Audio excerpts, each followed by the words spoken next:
Well, officially happy December and welcome to our first episode of the post-Thanksgiving holiday season.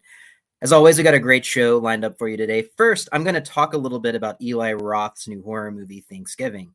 Then we're proud to have the producer and director of the movie, The Shift, which opens in theaters today.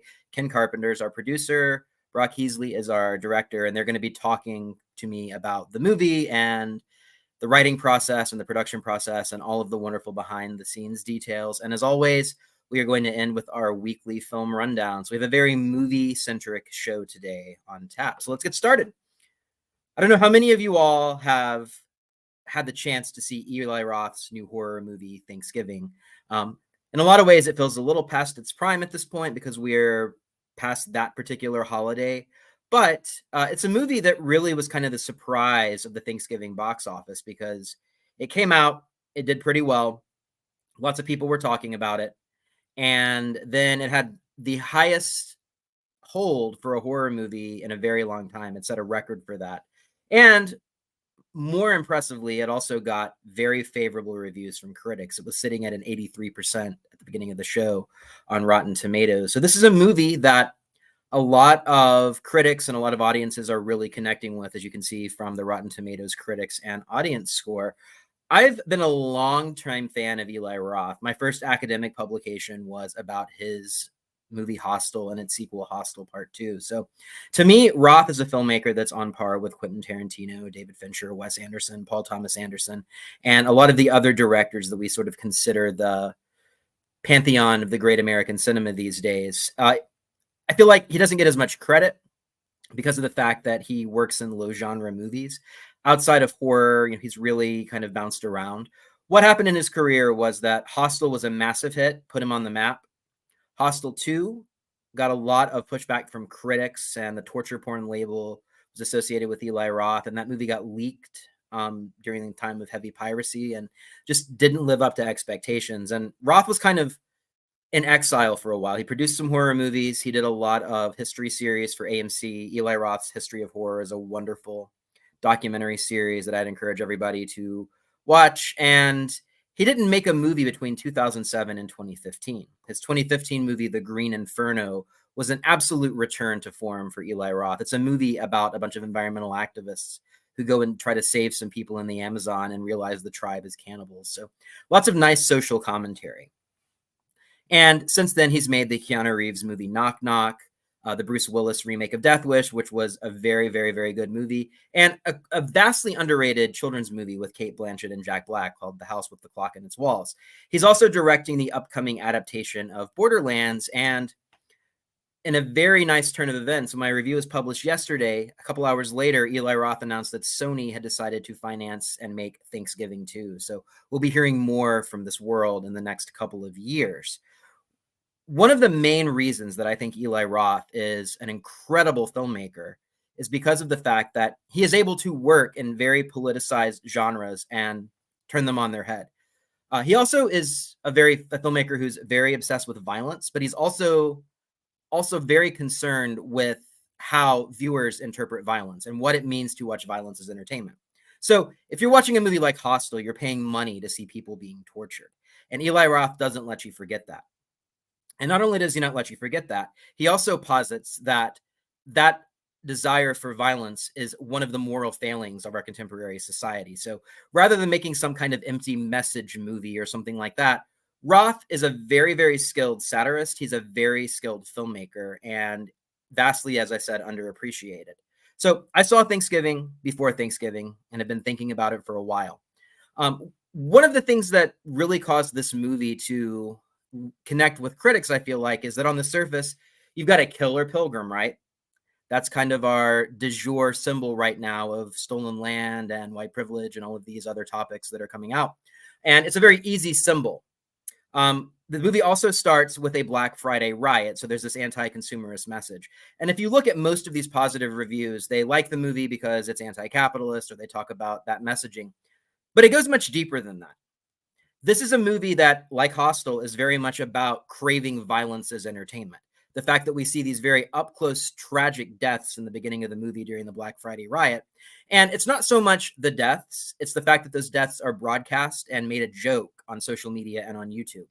And that's what leads to this revenge-dramatic idea of the character John Carver, who is the first governor of the Plymouth colony. Our serial killer, our slasher villain in this movie, dresses up as John Carver, and goes on that killing rampage.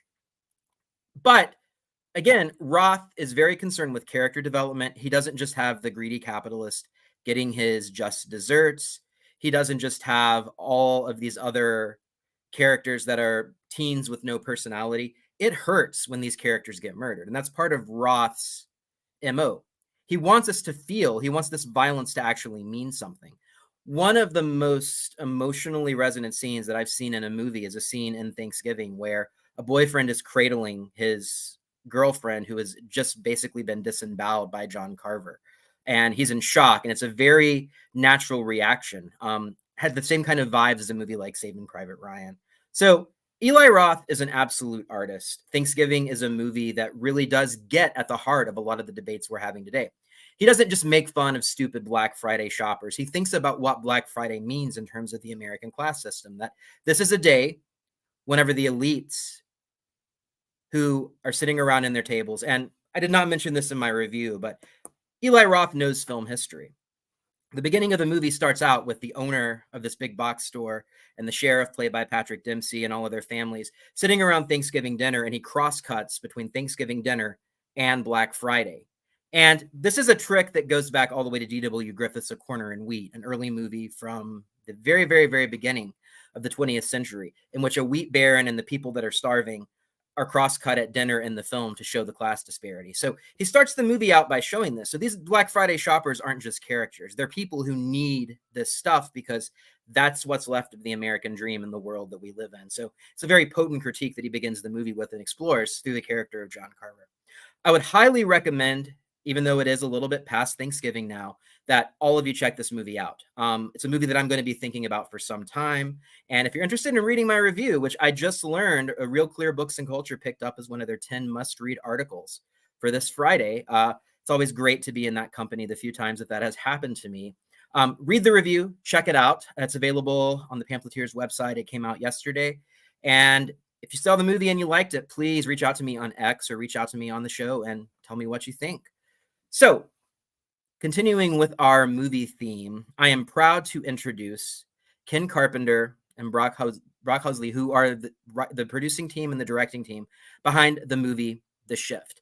I saw The Shift last night. My review of The Shift is actually out in the Pamphleteer this morning. I wanted to make sure that I had a chance to see the movie before this interview whenever we got it lined up over the holiday.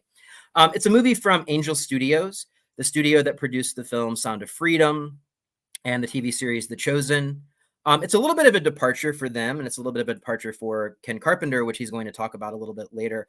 But this was a movie that was highly original, and it's a film that I also think people should give a chance. It is a religious movie, a faith-based movie that is based on the book of Job, and you'll hear Brock talk about that in a second. But it's also a movie that really appeals and also isn't afraid to grasp with the thorny issues of religion. So I'm going to turn it over to Geneva, who's going to play my interview I recorded with Ken and Brock this morning.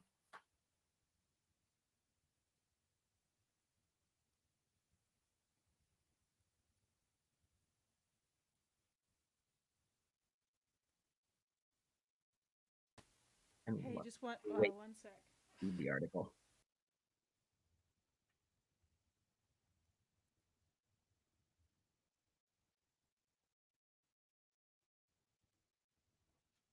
I mean, I remember most of it, so maybe I can just recite the script. I will say one of the things that was really impressive to me about The Shift, and I talk about this in the interview a little bit, is the way that it uses its low budget to have a really great production design. Our second guests today are filmmakers Ken Carpenter and Brock Heasley, who are just releasing the movie The Shift. It's a sci-fi dystopian riff on the book of Job, and that's coming out in wide release this weekend. So we're really pleased that they have taken the time to join us on what must be a very hectic day for them. So I'd like to introduce Ken and Brock. Hey, Jerod.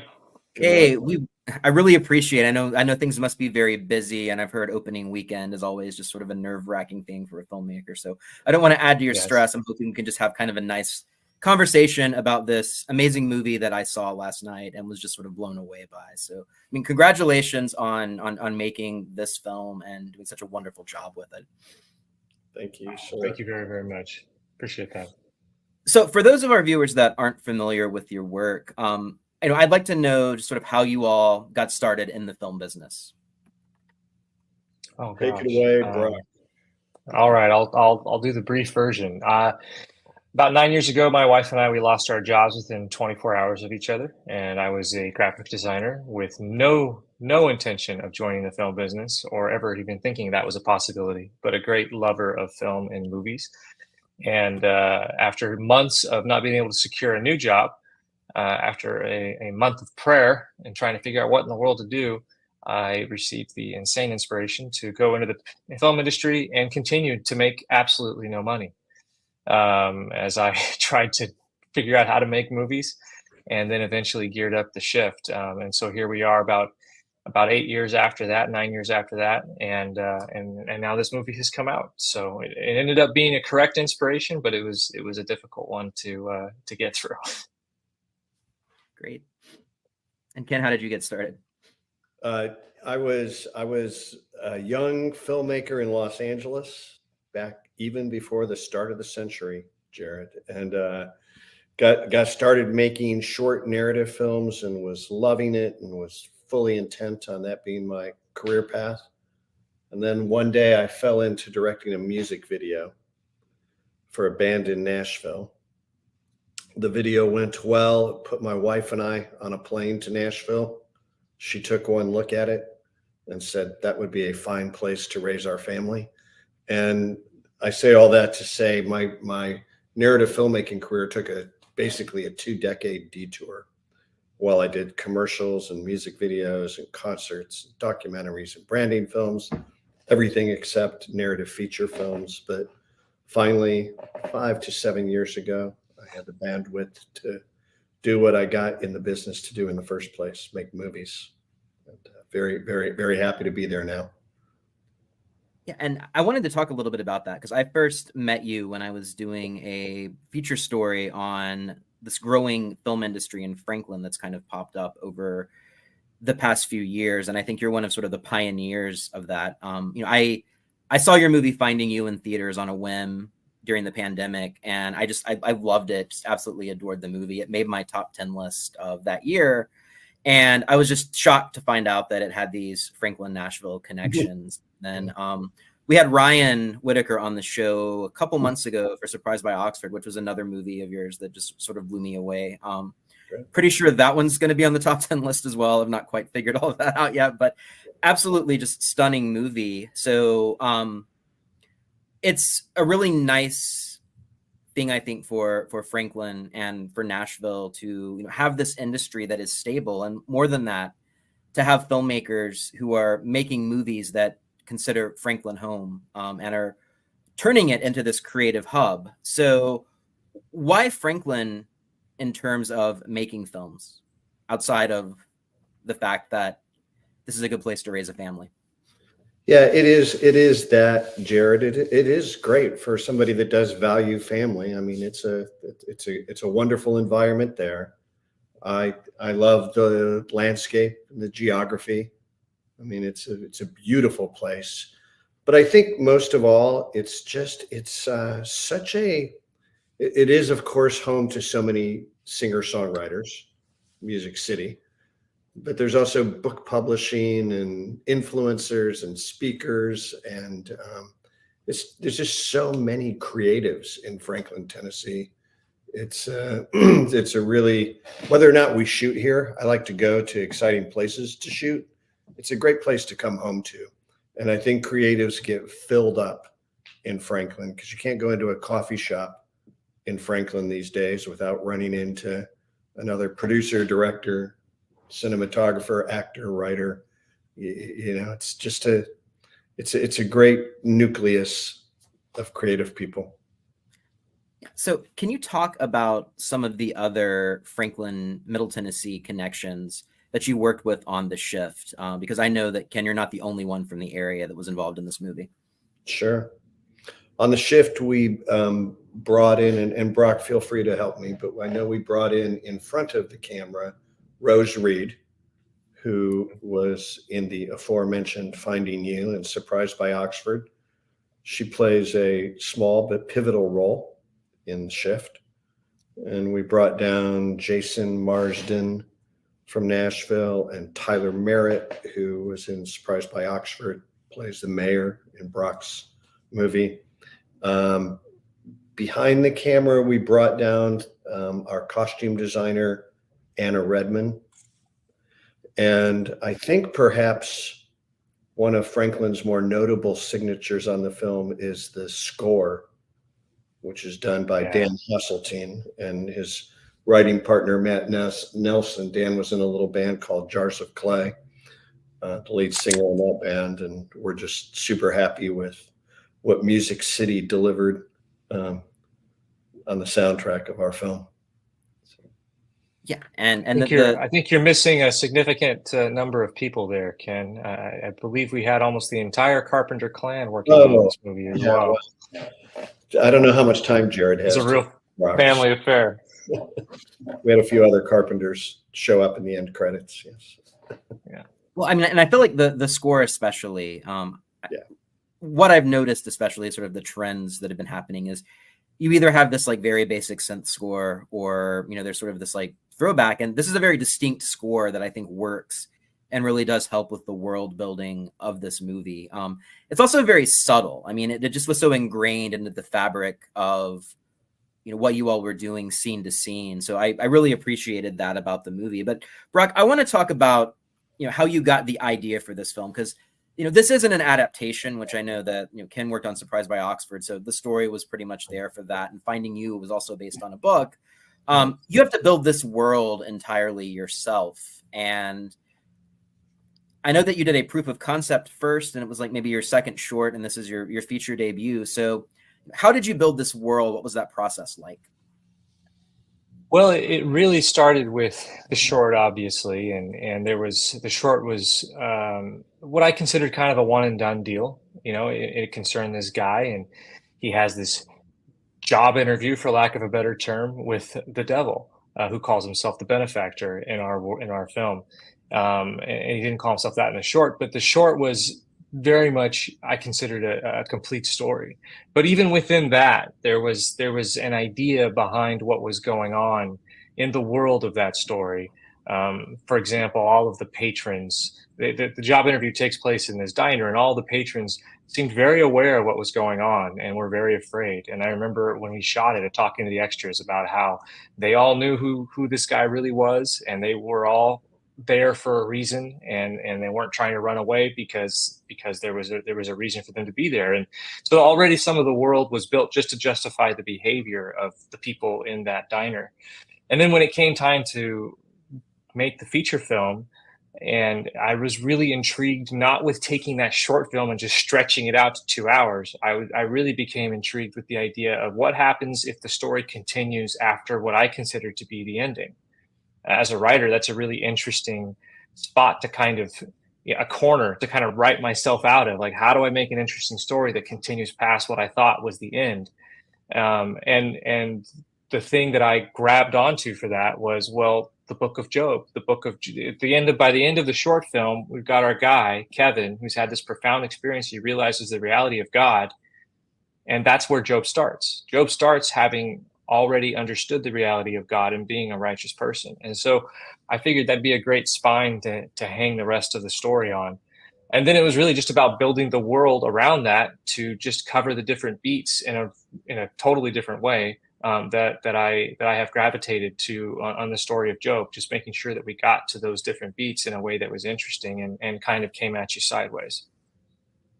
Yeah, and the book of Job, I would say it's maybe not the easiest book of the Bible to make an allusion to or to adapt to the screen or other forms. I mean, you're following in the footsteps of people like Herman Melville and John Milton and Ray Bradbury, who's Fahrenheit 451. I feel like there's a lot in common with this movie and Fahrenheit 451.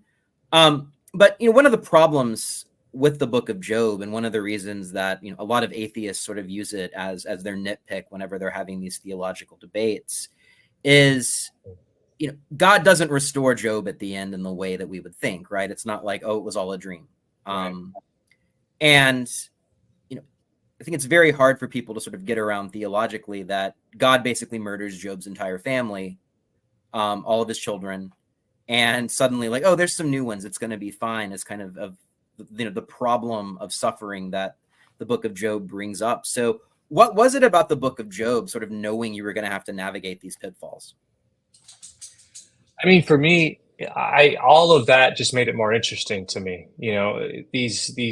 The problems that people have with the book of Job. I mean, some people do believe the lesson of the book of Job is that God is a jerk, which I don't believe, but that is the takeaway that some people had. They put it a little less politely than that. But what I was interested in is digging into that and trying to come up with something that didn't make God look like a jerk, that could point towards the point of all the suffering. And to do that, honestly, I just looked to my own life, as I believe any of us could look to our own lives. And if we were really honest about it, not cynical, not nihilistic, but really honest about our lives, especially as believers, and we are honest about the role that suffering and trial and difficulty have played in our lives, I think what we come to realize is that the times in our lives when we have experienced God's love in a real way, when we've seen light, when we've really drawn closer to Him, those have been during the times when things have been really difficult. And if we take those experiences away, I know that I wouldn't be as happy, I wouldn't be as empathetic as I am. I just, if you were to rob me of those experiences, and if I were to really think about the kind of person I would be without those difficult experiences, and for me, that personally, that's the murder of my father. It's my child being born with special needs and having no diagnosis for 18 years and not knowing how long she's going to live and things like that. Those are my particular ones. Everybody else has got their own thing that they've dealt with, but it's through those experiences that have made me a more loving person, a more empathetic person, and has allowed me to see God more clearly. And so suffering has a fantastic purpose. It's one of the more essential things we go through in this life that leads us to happiness. I truly, truly believe that. And ultimately, I believe that's what the book of Job is saying. And I will say, I'm not somebody that usually gets, not to say I don't get emotionally invested in movies, but I'm not a crier. I'm not somebody who gets tear. I saw Alexander Payne's The Holdovers, which I'm reviewing this weekend, and I love the movie. It was very heartfelt. I was there for it. Toward the end of your movie, like, I started, my eyes started leaking, and it just kind of shocked me. I wasn't expecting it, just because that doesn't really ever happen at movies, even sad ones. So I feel like the complexities of this movie were really what made that happen for me. And the way that, you don't just do the pat version of the Job story, which makes it all the more complex. I'm going to stay away from spoilers here, but I feel like this is a very theologically dense movie. It's not just kind of glossing over all of the stuff to try to appeal to a certain audience demographic. Like, there's some like deep philosophy that's embedded in this sort of allegorical world building that you're doing. And I wanted to commend you for that, for sure. Oh, thank you. So something else that I felt like was really one of the movie's greatest strengths is, I know you didn't have the budget of Marvel here, even though this is an impressive and slick looking movie.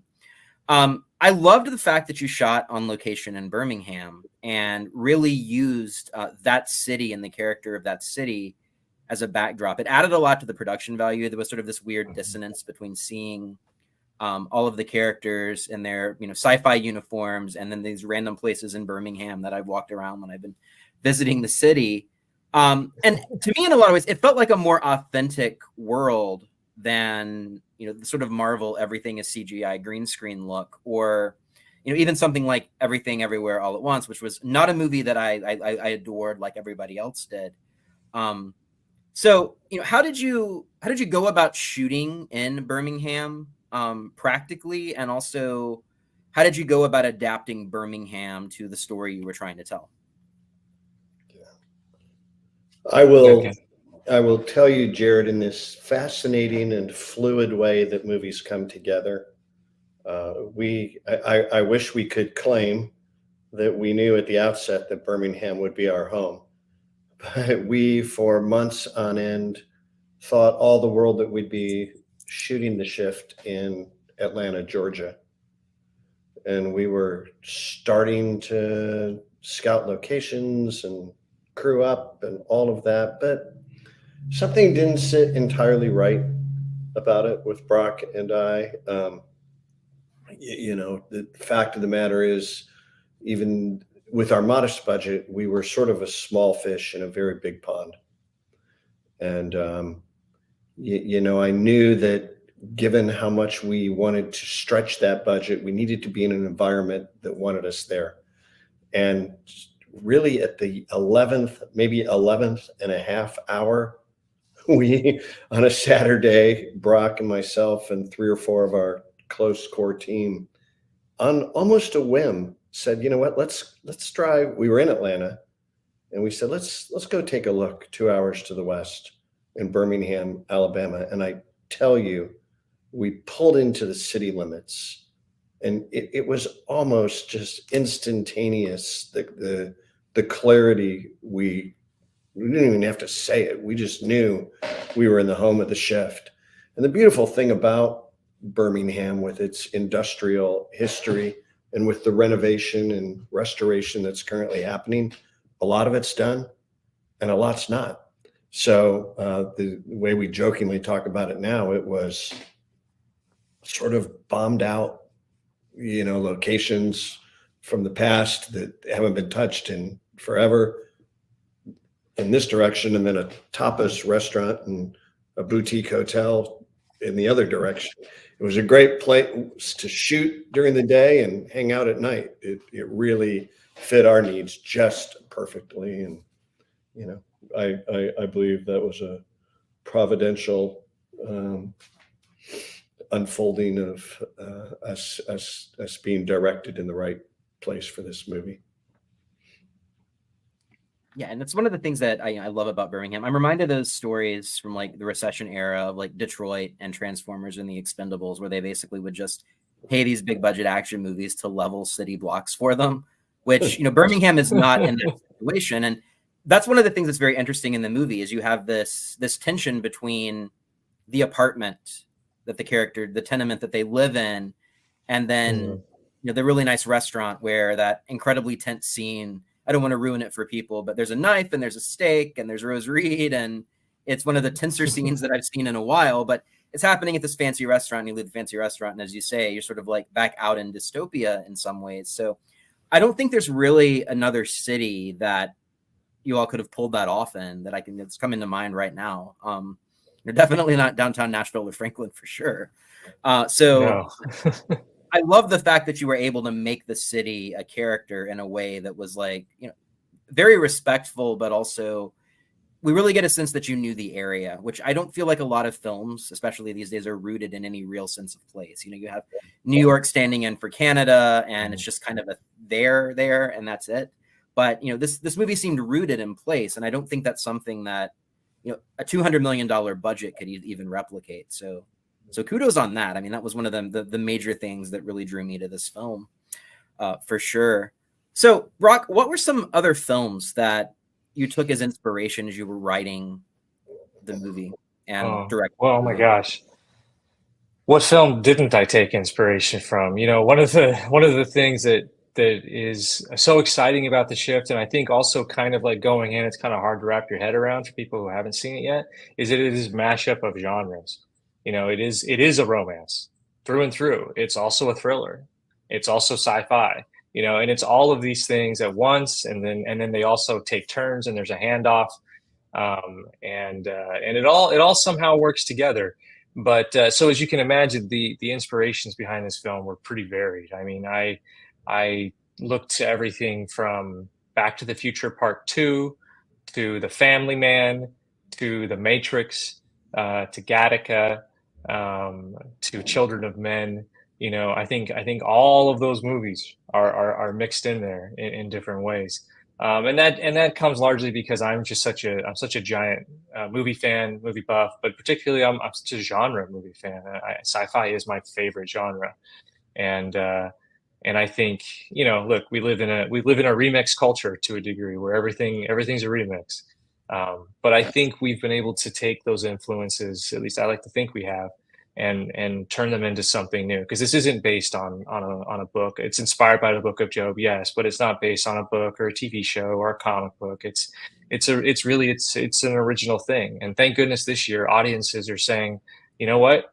We want original stuff. The most successful movies this year have turned out to be the ones that are not part of a franchise and not a sequel.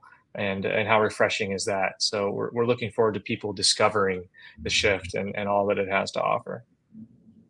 So Ken, a lot of the directors that you've worked with, like Ryan Whitaker, Brian Baugh, you've worked with multiple times. So how did you discover Brock's work and what led you to make this movie? Because I would say also The Shift is kind of a departure for you, knowing your other work. I mean, I don't think that there's really been sort of a sci-fi action film on your resume yet. Am I correct in saying that? No, and really, truthfully, Jerod and Brock and I joke about it. I must confess, I wasn't in the spring of last year looking to do a sci-fi film. But the short of it is, a friend knew that this project was incubating, and said, "You need to read the script," and sent it to me. And a lot of scripts come across my desk, but you mentioned Brian and Ryan, both writer directors, and it all starts on the page. And I cracked the script of The Shift and identified, a few pages in, that the writing was crisp, the writing was smart, and we didn't set out to make wave a big flag that this was a faith-based film, but it hopefully has something very additive to contribute. And I saw immediately that The Shift and Brock's writing, and then as I came to know him, his vision was going to provide a fresh path in to talk about, hopefully important things. So what I love about what I do, Jerod, is you never know what adventure is just around the corner. And one of the great delights of The Shift is that I wasn't looking to do this film at this time, but I found it found me, thank you God. And it's been a whirlwind and an adventure to be shifted down to Birmingham and to work in this space, but it's been a blast. So since this is a sci-fi film, how has the marketing and the promotion been different? Have you found that community has provided some other avenues that maybe your other movies haven't? Yeah, totally. And I it's, Angel Studios is taking the film out, and it's been an ongoing process to find the best and the most appropriate marketing hooks. 1 minute we think it's a romance, and people are really, really pressing in and gravitating to and locking into that romance. And other times it's all about the allegory. Sometimes it's, yes, about the sci-fi of it all. But my point is, it's just the unique blend of it all and the newness of it all that I think most informs how we talk about this. I think we can all identify that many of the films that are in this space of wanting to be additive have a certain familiar patina. And again, what I liked about Brock's story was just, okay, this is brand new from the word go. This is something you haven't seen before. Absolutely. And something else that I really appreciate is, this is a movie I feel like that is going to get some word of mouth. And I've just been sort of baffled about Hollywood. I mentioned The Holdovers earlier, and I can't figure out why that movie hasn't made $100 million. Why it wasn't marketed, because 10 years ago it would have. But the studio's just kind of like thrown it out for a couple of weeks, and it's already on VOD for $20. You're in this really nice sweet spot between Wonka and between Disney and Napoleon, that you've got a little bit of a chance for a couple of weekends at least to sort of be the main entree at the multiplex, so to speak. So was this sort of always the release window that you all were intending, this kind of pre-holiday period, or Is that something that you all think about as you're bringing the movie to life and rolling it out? Well, I'll just say this, Jerod. In this particular year, with strikes, it has thrown the release schedule into great upheaval. And little things like Taylor Swift have come in and thrown a grenade, and films have scattered, and really behind the scenes in ways that probably the public isn't always hearing about, but release schedules have been so unpredictable this year. So I don't think we could tell you with great veracity that 6 months ago we locked in on December 1. The greater truth is Brock and I are breathing a huge sigh of relief that we held December 1 in 2023. But what we do is so wildly unpredictable. No one really has a clear line of sight on how we're going to do this weekend. But hopefully it will turn out to be a good open window. And with a modest independent film like ours is, that's often by design a strategy, is to try to find the gaps and hopefully garner some attention there. Yeah. And speaking of gaps, one of my favorite things also about the movie, you have this really great world that you've built, but your casting is just impeccable in this film, and you have some recognizable actors. I love independent films, especially these kinds of independent films, because you get to see these personalities from bigger productions really shine. I mean, the obvious example in this movie is Sean Astin, because we've seen him in maybe the biggest production of all time.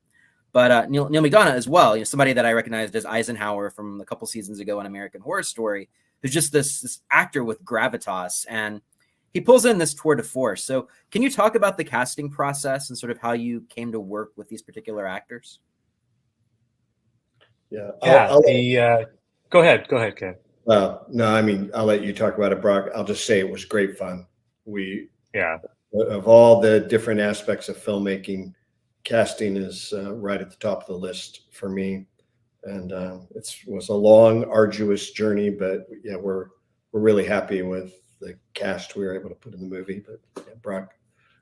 Yeah, no, casting is exhilarating. It is fun. It is also very difficult. I mean, it's very high stakes, because if you cast the wrong actor, it can tank a movie. It really can. And I think the adage I've heard is that 90% of directing is just casting the right actor, and I think that's true.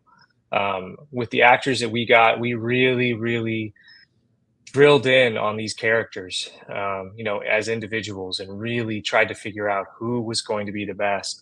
And that actually was a result less of auditioning and a lot more of just being very familiar with the work of the people that we cast and seeing in them the potential for embodying these characters. Sean and Neil both do a tremendous job. Neil is, the consummate Hollywood villain. For 10 years now, he's been playing villain after villain, and he's so good at it. And yet he refers to his role as the benefactor as the culmination of all of those roles. He really deeply connected with the way that the benefactor was written, and just turns in a tremendous performance. And then Sean is doing something that I'm not going to get into spoiler territory here, but I think it's safe to say he's doing something even in his varied career that we've never really seen him do before. And then our leading man, Christopher Palaho, who's actually one of the last roles cast, turns in this performance that I think is going to have a lot of people saying, whoa, I really want to see that guy in something else, because he is able to take out every tool in his kit in this movie. He's in every single scene. We shot 200 scenes over 25 days, and he's in every single one of them. And it's an incredible thing to see. And Elizabeth Tabish, who played Molly, she was somebody that I saw right from the jump as Molly, and we pursued her and pulled her away from The Chosen for a little bit. She's Mary Magdalene on The Chosen and gives such a terrific performance there. But again, she's doing something so completely different as Molly in this film. I mean, she gets to use her own accent. I mean, that's really fun, because a lot of people haven't seen her in a contemporary context. But you would think that she's been doing it her whole career. It really is a tremendous cast. And Rose as well, native of Franklin, just will tear your heart out. It's incredible cast. So fortunate to have them. And one of the really just the scene we start off with in the bar, so well written and such nice banter. My parents had recognized Christopher from a lot of the Hallmark movies that we watch around this time of the year, and I'd seen him in Where Hope Grows before. But you're right, this absolutely shows off his range, because I feel like without having that Hallmark training, that banter in that scene would not have worked nearly as well. And then we see him immediately go into these dark places. So, he really is a marvel of an actor. I mean, the performance drew me in the entire time. And I think it's also to your credit that he's an actor that a lot of people are going to be going to this movie to see, who they've never seen him in this role before. So, it's not like Clint Eastwood or even someone like Christian Bale that, like, I'm watching this type of movie. It's this sense that this everyman could be in this situation, and everyman, I mean that in multiple ways, not to have any spoilers.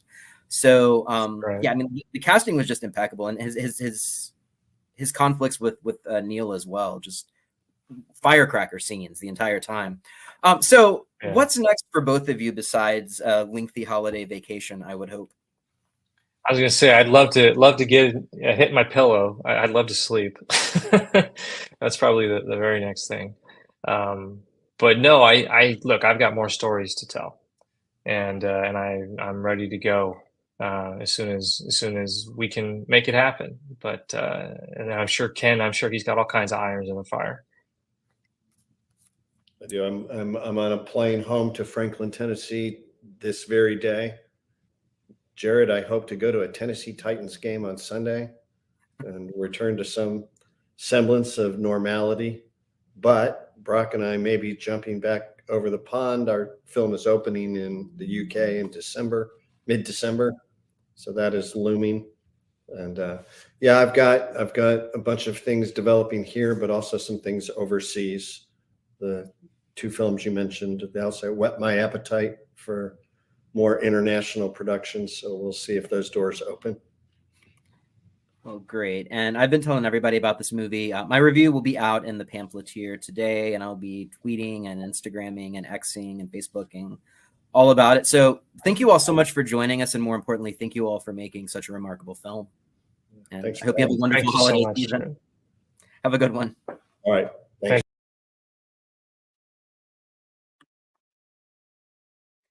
Well, we really want to thank Brock Heasley and Ken Carpenter for joining us. And I would suggest go see The Shift, please. It's a wonderful movie and you will not be disappointed. Which leads us into our weekly film rundown. Obviously, at the top of the list is The Shift. So we've heard plenty about that on our show today.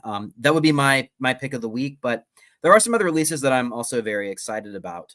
One of those, which doesn't actually happen until Wednesday, is Hayao Miyazaki's what many are considering his swan song or probably final film given his age, The Boy and the Heron, which is a very personal film that's set during World War II in Japan, in which a boy meets a heron and they go on a fantastical journey.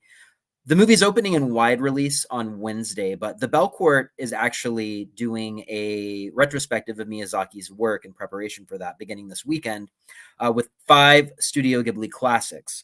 So they will be showing, in addition to the new movie, My Neighbor Totoro, Spirited Away, Howl's Moving Castle, all of the Miyazaki films that audiences have grown up with. So those will be beginning at the Belcourt this weekend, and then make sure to check out The Boy and the Heron on Wednesday. Another film that I am very much looking forward to is Silent Night, which those of you who are John Woo fans of movies like Broken Arrow, fans of Hong Kong action movies like Hard Boiled that he directed that made him a major international superstar. He's had a 20-year hiatus from Hollywood. He's made some films in Hong Kong and China, but this marks his return to the Hollywood film. And what is very interesting about this film is that it's almost an entirely silent film. So you see Joel Kinnaman, the actor here. He loses his voice as kind of collateral damage in a gang shootout that also kills his son, and he goes on a revenge trip during the holiday season to get back at the gangsters who ended up destroying his family life. So John Woo is always a master stylist. This movie has gotten some really great rave reviews, but it's also gotten some detractors as well. It'll definitely be one that's worth checking out. One of the themes or the motifs that's really been picked up on by the reviews is that this is something that people will want to watch over and over again in future holiday seasons. So I definitely will be taking the time to check this one out. Another movie that is opening surprisingly wide is Godzilla Minus One, which is the latest Godzilla movie from Japan, where Godzilla was actually created before Hollywood took over Godzilla. This movie has like a 98% fresh rating on Rotten Tomatoes. I was looking through all of the various theaters, and it's playing on 2 or 3 screens at most multiplexes. So I'm guessing the demand for this movie is very big. I think there are dubbed and undubbed versions at various theaters, but this is a throwback to the old Godzilla movies, the originals. It has nothing to do with the movies with Rebecca Hall and Kyle Chandler and Millie Bobby Brown that have been coming out for the past 10 years. So that one's one to watch as well. The Belcourt also has some really nice offerings for us this weekend. This is the last weekend, I think, for their Restoration Roundup series. And they have 2 films that I've actually never had the chance to see, but really want the chance to see.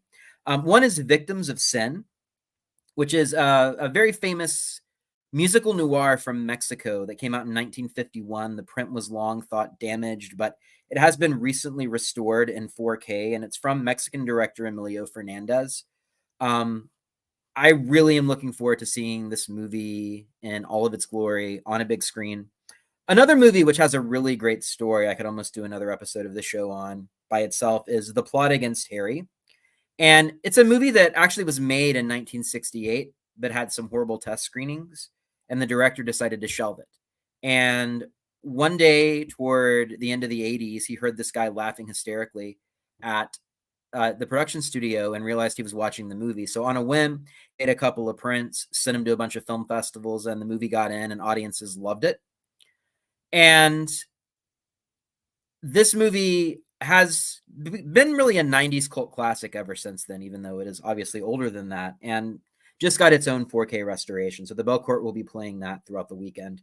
We've also got some lower budget holiday fare. One movie I'm weirdly looking forward to is called Teddy's Christmas. It's a movie from Norway, and it's about an anthropomorphic teddy bear voiced by Shazam and Chuck's Zachary Levi that tries to reunite with the girl who found her at a Christmas market. I don't know why I want to see this movie. It looks, very low budget, but there's just like something very holiday spirity about it. Another movie that's coming out is Holiday Twist, which is kind of a higher budget Hallmarkish movie in which a CEO learns the miracles of Christmas from a Salvation Army Santa. And then, of course, we can't forget Beyonce's Renaissance concert film. She's following in the footsteps of Taylor Swift. And that movie is really the one that's expected to take the box office this week. And it's being projected at about $20 million, which is about 20% of what Taylor Swift's Eras Tour made during its opening weekend. But this was another movie that is notable because it's distributed by AMC Theaters as opposed to a movie studio. So we sort of see the exhibition area of the movie industry moving into ways that are not entirely dependent on studios and strikes and theatrical windows and all of those things that have really complicated the simple act of going to the movies and experiencing them with a crowd. The only other movie that I really want to mention this week is playing at the Belcourt, and it's called All Dirt Roads Taste of Salt. It's made by Tennessee native Raven Jackson, and it's a movie that is non-narrative. It's more like a tome poem, and it's about a young Black woman growing up in Mississippi. It's gotten raves out of Sundance. The cinematography looks incredibly striking, and I think it's playing for a very limited engagement, 1 week only at the Belcourt. So that's another option for this weekend. Luckily, there aren't really a lot of films that are going to be coming out until Wonka in 2 weeks. So a lot of these smaller releases, like The Shift, like All Dirt Roads Taste of Salt, like Teddy's Christmas, have a really good shot at finding an audience and not just being dumped into the ether of streaming. There also are plenty of Bollywood offerings coming up this week as well at Regal Hollywood 27 and also at AMC Thoroughbred 20. All of them can be found in the full version of the weekly film rundown that we publish every Friday here at the Pamphleteer. And with that, our show comes to an end. Again, I want to thank Ken and Brock for joining us, and hopefully you'll get out to see a movie this weekend, get some Christmas shopping done. But whatever you do, make sure you give it some thought. Have a great weekend.